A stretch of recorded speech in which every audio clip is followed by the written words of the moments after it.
Keshu,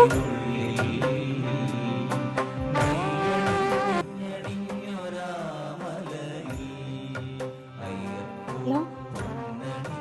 hello. ഏട്ടാ, നമ്മുടെ മോനെ കാണാനില്ല. നീ അവിടേക്ക് നോക്ക്. ഞാൻ എല്ലായിടത്തും നോക്കി.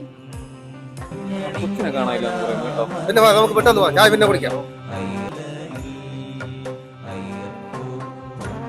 അയ്യപ്പ, നീ അല്ലാതെ ആരും എന്റെ മകനെ കാത്തോളൂ.